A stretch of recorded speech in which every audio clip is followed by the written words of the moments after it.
Good morning, everybody. Emma here from 24 Fingers. Wait a minute, award-winning 24 Fingers. I have to keep pinching myself to remember now. Good news is that I'm over the hangover. So I'm here this morning with Tas Tasgal. Yeah. Tas Tasgal, brand strategist. He's an author. He's a lecturer. He's a trainer. He's a man of many lanyards.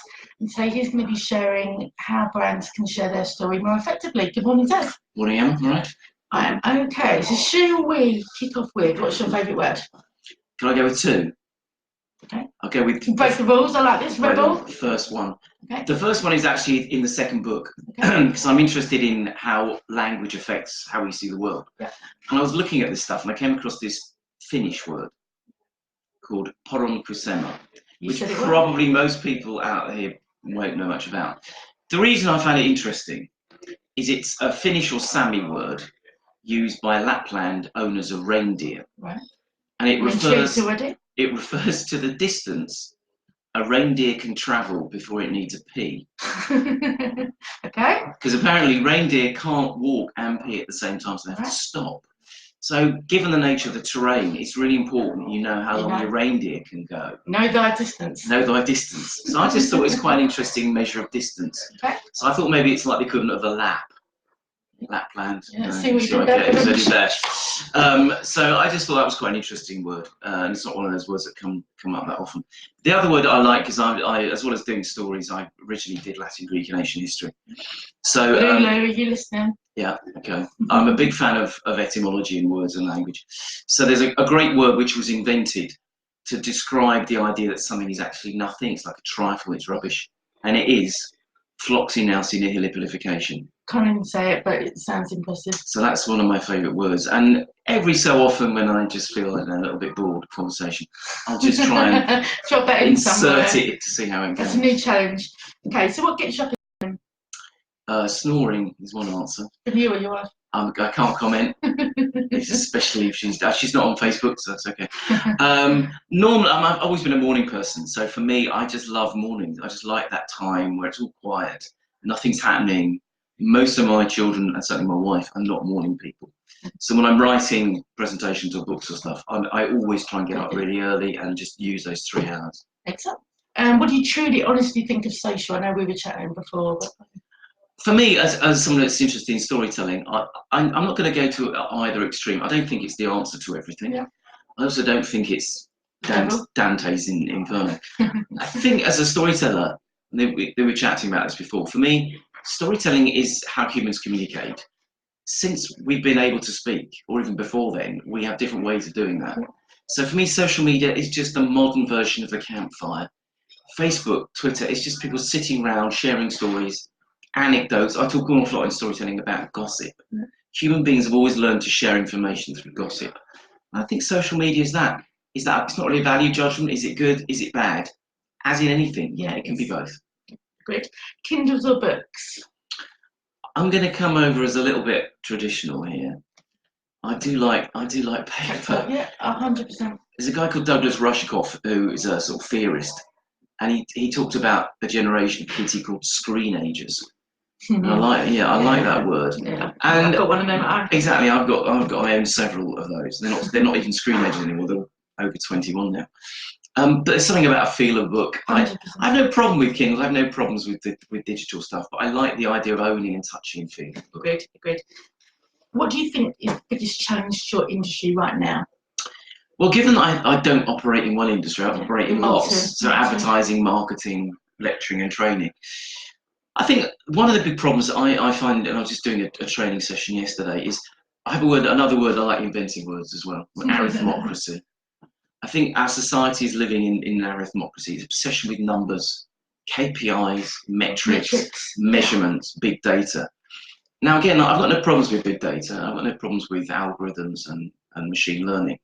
But I just worry that the industry, the whole advertising and marketing sales business, has become completely obsessed with measuring and trying to control everything with numbers. And I just think that the pendulum's gone too far. So a lot of what I talk about with storytelling and human behaviour and behavioural economics, bringing it back to emotion, bringing it back to humanity and emotion. Agreed. What did you want to be when you were growing up? Taller. 5'7". 5'7". 5 foot, just a bit. So I thought it changed. I liked chemistry. I thought I was going to be a chemist, and that lasted a year. Then I went to Lego, and my parents told me I was going to be an architect, and that didn't last. So I didn't really know. I never thought I'd do that. Funnily enough, something in stories maybe, because I always loved stories as a kid. So maybe that's. So to say. So what led you to your current career? Serendipity. I'm a great fan of things happening by accident. Yes. Again, not by accident. Not by accident, but also things don't happen in a straight line. Again, there's another book that I talk about a lot when I run something called Tas's Book Club, which is pretty much what it says. And I did a session on it with a client a couple of weeks ago. A man called John Kay wrote a book called Obliquity.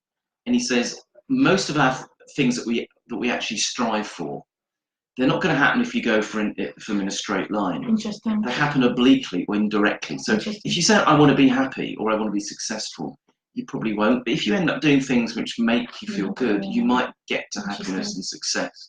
So I think a lot of things happen. Yeah, let's agree on that one. Okay. So can you use your favourite word in a sentence? So you had two, so you've got to pick one. I'm going to go for the longer one. So I'll have a go at this. Let's see. So you don't have to be a nerd or even a geek to study Latin or ancient Greek, to get to know Cicero, Quintilian or Cato, Socrates, Aristotle, maybe even Plato. I think it's completely and utterly logical. We should all be a bit more etymological. But no one should be subject to vilification for not knowing Floxinausi nihil pilification. Boom! Give that man an award. That was the Northern line, by the way. I had 20 minutes on the Northern line, so I thought. Wow, and that's why Tas can help your brand tell your story. I think it doesn't always have to be a rap. Let me just. No, it must be a rap. Let me just say that. So my next question is, can you make it rhyme? But you've uber made it rhyme. Yeah. And what advice would you give to your younger self? I think it's very easy with hindsight to come up with like fridge magnet platitudes. You got this. I think I just think I was actually I'm an only child, and I was relatively shy as a child. And then I did one thing, which is my funny enough, my Latin and Greek teacher in Southend got us all to do. I forgot you're an Essex boy. I'm an Essex boy from Southend. Southend, Sarfend, to pronounce for those of you who don't know. Got me into something called the English Speaking Union, and he got me and a couple of my mates to stand up.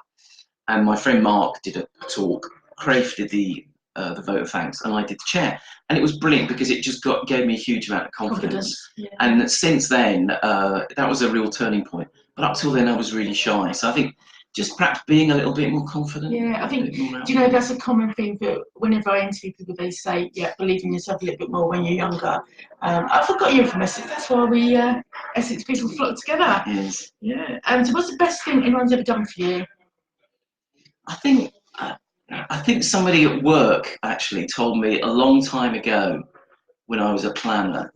She said to me, unless you stay late every day, this is a planner in ad agencies in the 80s and 90s, unless you stay every day and really work hard and stay till 8 o'clock and 9 o'clock and don't go, as I used to the theatre every night or the cinema every night or go out for a meal, you'll never become a planning director in an agency. And that was the best thing, because I thought, you know what, I don't want to. Yeah. I want to enjoy my life. I don't want to sweat every hour, every day. So I don't think she meant it that way. Yeah. But that was probably the best thing that I ever got told. So I did the opposite. I just stayed every night 8 to 9, and I still didn't make direct. I mean, no, actually, I did make production director. So I think Annie. Fame and glory passed me by, but a few people out there might know Annie Wicks, and that she was my boss. And as I say, she meant to be giving you one piece of advice, but actually it was the opposite. That's interesting. What's been your career defining moment talking to Annie Wicks? Definitely not that. I don't think there's. You might have had it yet. A career I think there was a career changing moment, which was my baby, Saskia, out there. She's 22 in about a month, and I went freelance when she was born. So it was a pivotal. I hit an age. She was born, she was my third, and I thought, I'm going to give it 6 months to go freelance, just to see what it would be like. And I gave it 6 months, and that was 21, 22 years ago. So if you want a big award of some kind, like, you know, the Brentwood Business Awards, that kind of award, who do you think? Do you know, I thank the obvious people. I think, you know, parents and my wife and kids and stuff. I would thank that Latin teacher, funnily enough, because it is one of those moments that stuck in my life, because he said, you know, you can do this. You know, don't be shy. Just go on the stage, try it out. Do it. And I think, given I was what 17 or something, it was one of those pivotal moments. So Ted Reed, that was his name. Yeah. Boom to Ted. So you're an early bird. Can you give us a time saver of the day? I try and, in terms of things like emails and all that sort of stuff, I've read an awful lot about this, about, you know, help and how you make yourself more efficient. And a lot of people say, in fact, I had an email from a client the other day saying, if I don't get back to you, it's because I only reply to emails after 4 o'clock. And I don't do that. My time saver is I always try and reply to everything as soon as possible. Because otherwise, if you don't, it stacks up and you just get, and I don't like, I'm just slightly anal about that. Yeah, I'd rather reply to people immediately and get it and say it's done, and not have a whole list. I know, okay, I don't work in a big corporate, I don't get thousands of emails. But for me, that does save time because I don't feel that sense of pressure and guilt. Yeah. Where do you see your industry, or let's just say content marketing industry, in 24 months? I think it goes back to perhaps something we talked about maybe before we started, which is again this sort of storytelling. Content. You said content. Can I just say? Okay. You know what I'm swearing. No, it's not. Please, I come in peace. I don't. I just think whenever you see the word content, replace it with the word stuff. Stuff. Sorry, yeah, I'm head of stuff. Yeah. Because content is just stuff. It's good stuff. It's bad stuff. Just calling it content doesn't make it. I'm gonna put that in my book. And please do. And I get slightly worried that the industry is moving more and more towards stuff, or sorry, not even stuff. Sorry, content on social media or digital, and those things together for me could lead the industry into a bit of a cul-de-sac. Okay. So start telling stories, start being more human. Only use content and stuff if it's actually things that are meaningful and relevant to people. Add value. So like for us, I will never put anything on social, on my own social, on Twinkle Finger social, if it doesn't add value, doesn't help somebody, or it's not funny, not interesting. What is the point? I have a client who says, I must be on Twitter. And I said, why must be on Twitter? Because I must be on Twitter. And that's not an answer. Yeah. Well, we need to put some content. No, you don't. You want to engage people. You want to get them interested. Twitter might or might not be like that. And I've tried to steer them off Twitter so far. Where were you 24 months ago? This was almost exactly the time I was running a training session and doing a conference in Australia, in Sydney. And again, it's not career defining, but it was definitely a turning point because, tell another story. I did a talk in New York in May 2017. And it went well, and I got a tap on the shoulder. And they said, hey mate, that was really good. Would you fancy coming to Sydney in a couple of months?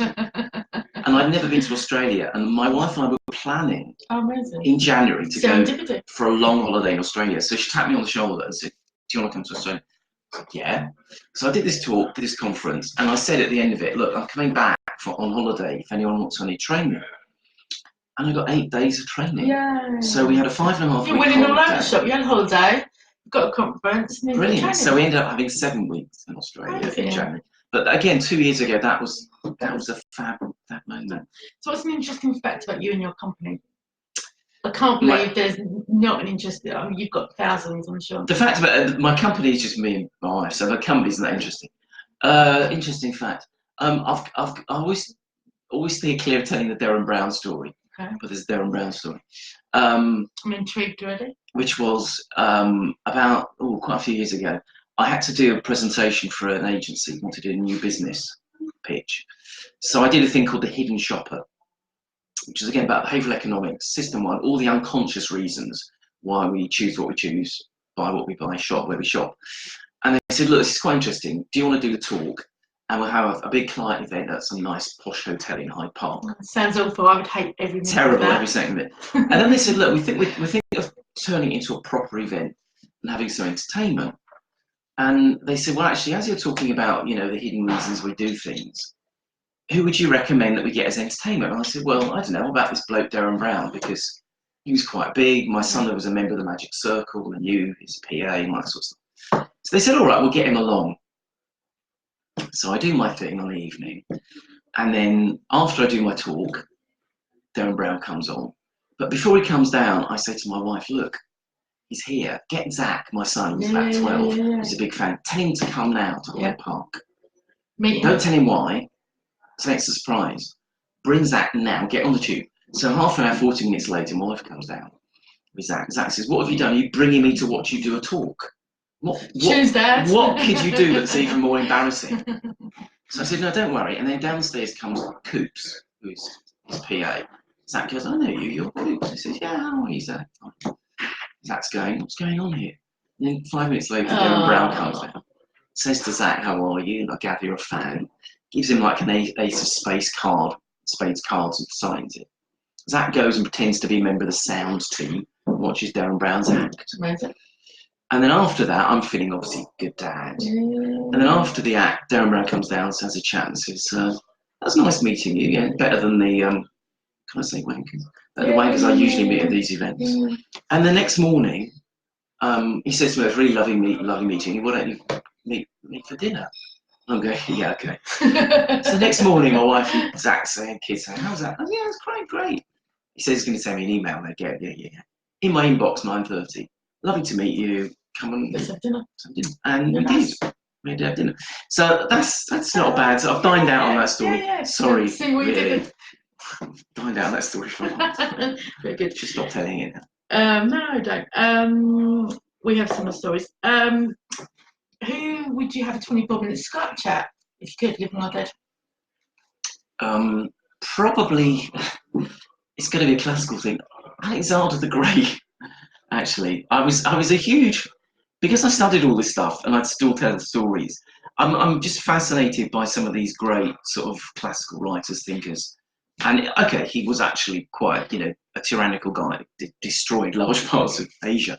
But a fantastic guy. He 356 to 323 BC, died at the age of 33, having conquered half of the known world.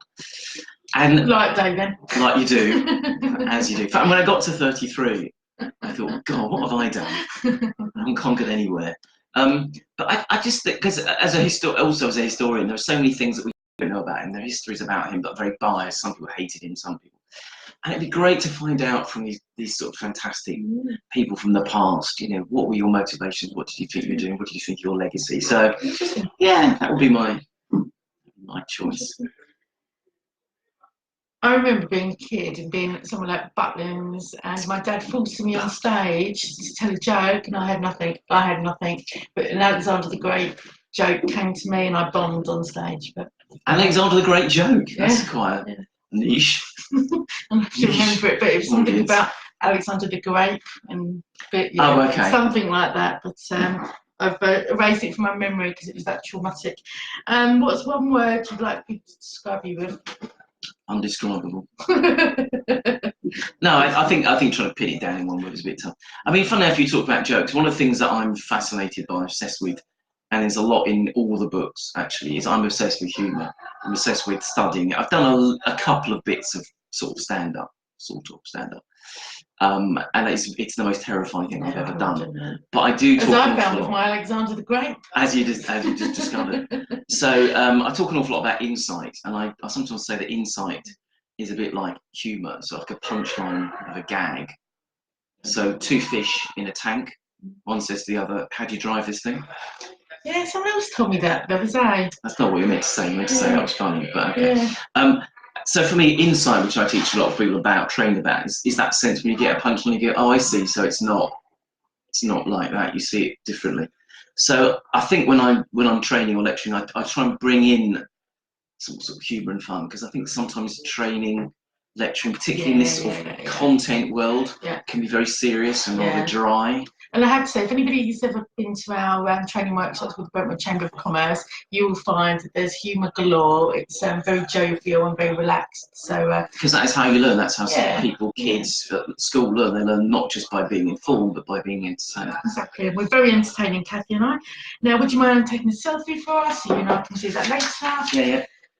What's your favourite Twitter handle or social media campaign, if you can pin it down? I'm not a great, I have to say, I can't think of anything that I especially like. I'm trying to think, it'll come back to me later. There was a Twitter handle that I really admired, and I've completely forgotten. But there, again, there's a classical one I follow a lot called Sententiae Antiquae, which means literally ancient sayings. And he's a classicist, and he just tweets some fantastic and writes some fantastic articles. And again, about how sort of Latin and Greek is still relevant. In fact, funnily enough, last night my wife and I went to the recording on Radio 4, a woman called Natalie Haynes, who I urge you all to follow and find out about. She's a stand-up and she's a classicist. And she does a series on Radio 4 called Natalie Haynes Stands Up for the Classics. Well, Natalie Haynes, please stand up. Please stand up. And she does like a half-hour radio show, and every topic is about a famous person like Julius Caesar or Homer or Aristotle.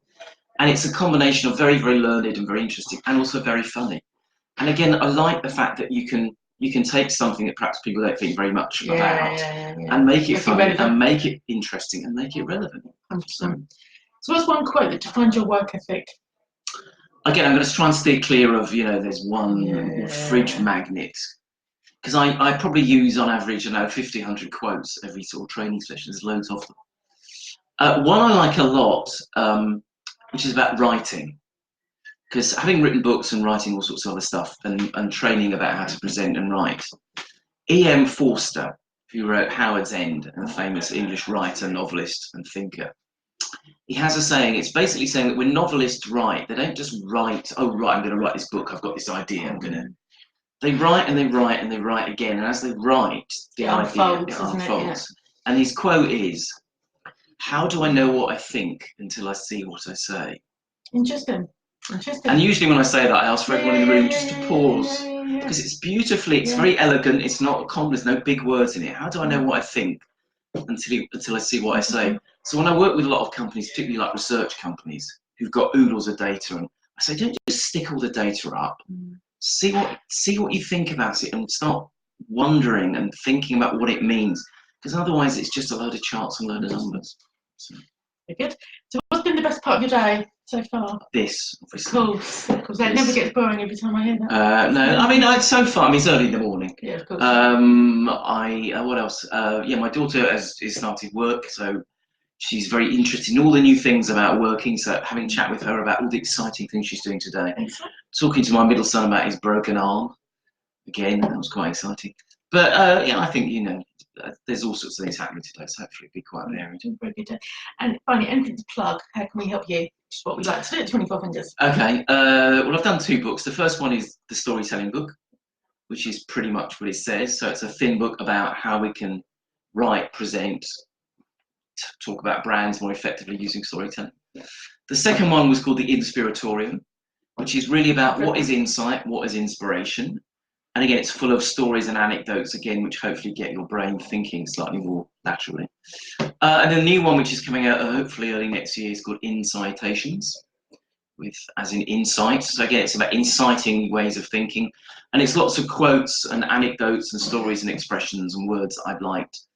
So it's about where they come from, what they mean, and how you can use them. Excellent. So go buy. And also, if there's any brands here that are struggling with positioning, struggling how to get their message across more effectively, Tas is available for hire. I am indeed. And Taswell Hill, I think, is my Twitter handle. Taswell Hill. Okay, thank you very much, Tas. Pleasure. Bye now. Lovely. Okay, bye.